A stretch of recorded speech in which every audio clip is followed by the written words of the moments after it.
Right, question 16 here. We're being asked to work out the angle DEH.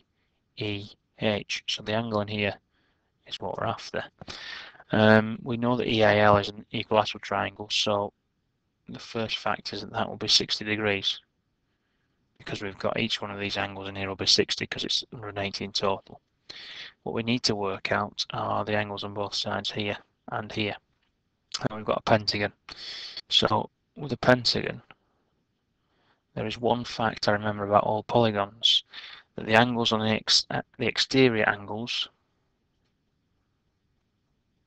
they equal 360 if you add them up. Now the exterior angles, if you're not sure, are these angles on the outside. So we could keep going around and put them all on, but you'll get the idea now. So I'm going to divide 360 by 5. That will give me one of these exteriors. So 5 into 3 goes none. 5 into 36 goes 7, remainder 1. 5 into 10 goes 2. So I now know that that angle in there is 72. More importantly, what's the angle inside? Well, it's on a straight line. So if I do 180 degrees, take away 72, I get 180 degrees. So that's 180 degrees, as are the rest of the angles in here. So I now know that's 108. I also know that's 108 degrees. So we're now going to add all these angles together and take it away from 360 because it's a full turn. So 108, 108, and then 60. 8 and 8 is 16, 1 and 6 is 7, and 1 and 1 is 2. And I'm going to take that away from 360. 10 take 6 is 4, 5 take 7 you can't do, so borrow 1 from you 3, 15 take 7 is 8, and then 2 take 2 is 0. So 84 degrees is your answer there. Crucial fact you need to understand and remember is exterior angles equal 360. There is something about some of interior as well. There is another way of getting 108 basically, but I prefer that method. Question 17. Henry wants to invest £4,000 for 2 years.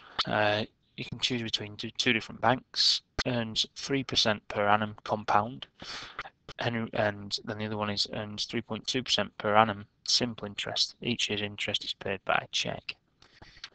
Henry wants to earn as much interest on his investment as possible. Which bank should he choose? You must show you're working.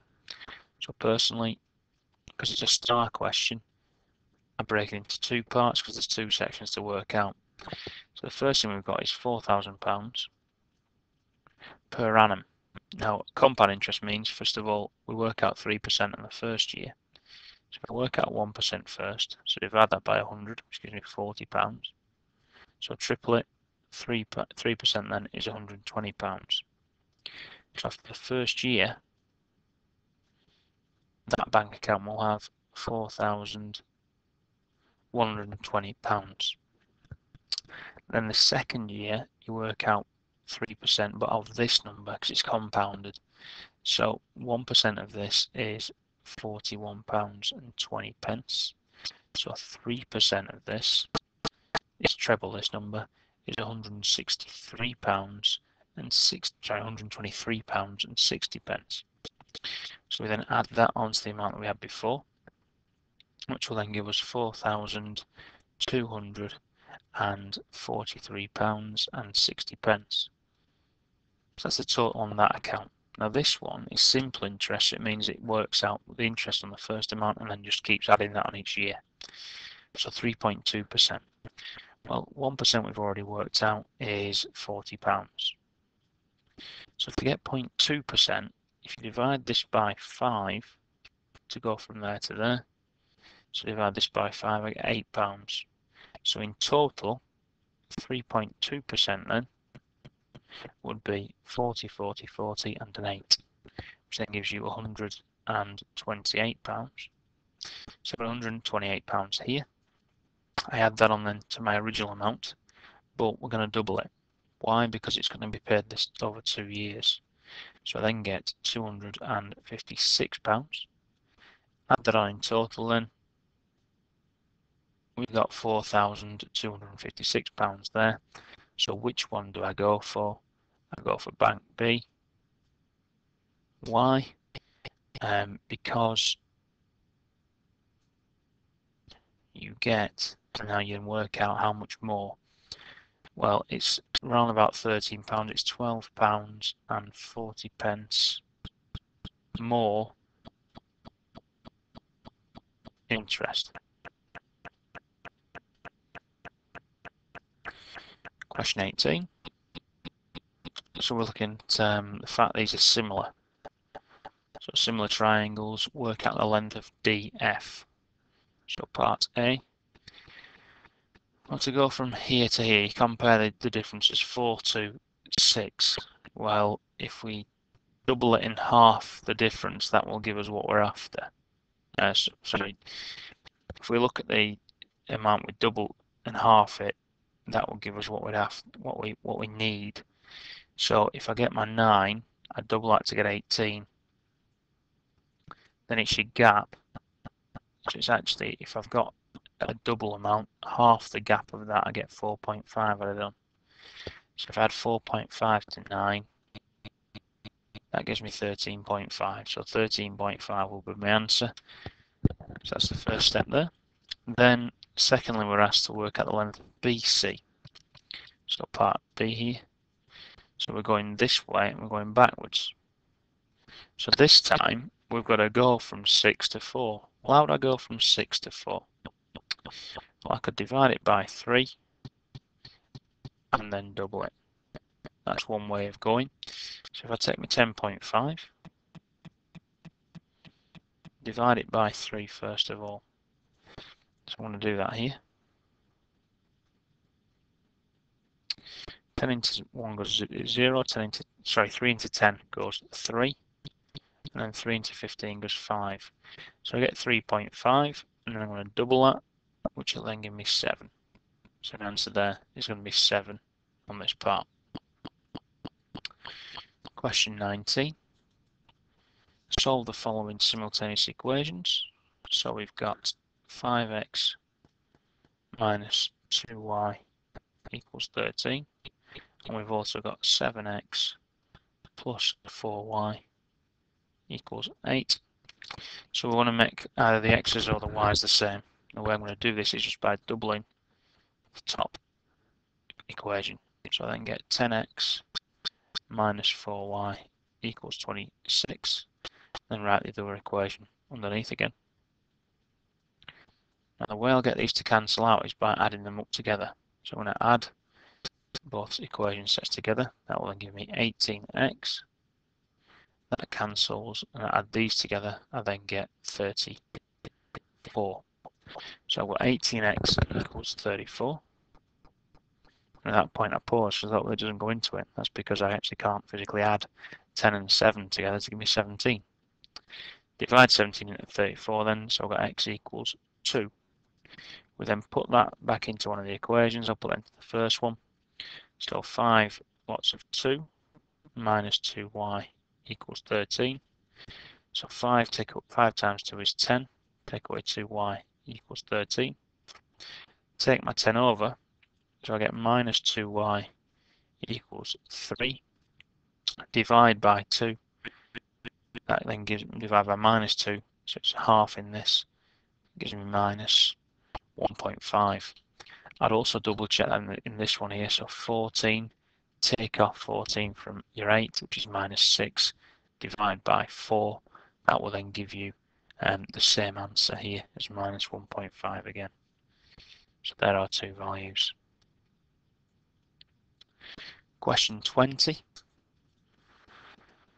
So 80 students took an exam paper. We've got the cumulative frequencies here. On the grid opposite, draw the cumulative frequency graph. So cumulative to me is, I think of that as a snowball. Cumulative accumulates. So here's a snowball starting from 0. Eventually gets down to 60. So after its first 10 meters, it's fallen, it's picked up 8 amounts. Then from there to there, it's going to pick up 21 in total. It's had to roll through all the way from 0 to 10. It's got to roll through the whole lot. So in terms of plotting them, you plot them at the top values. So 10, 8 is there. 20, 21. 30, and then 46. 40, and you'll be a lot more accurate than me. 40 and 67, 50 and 76, and then 60 and 80. Then start from 0 and we draw the best curve we can, so going upwards. Again, that's utterly naff, so I'm going to have another go at that one. So we're going from here.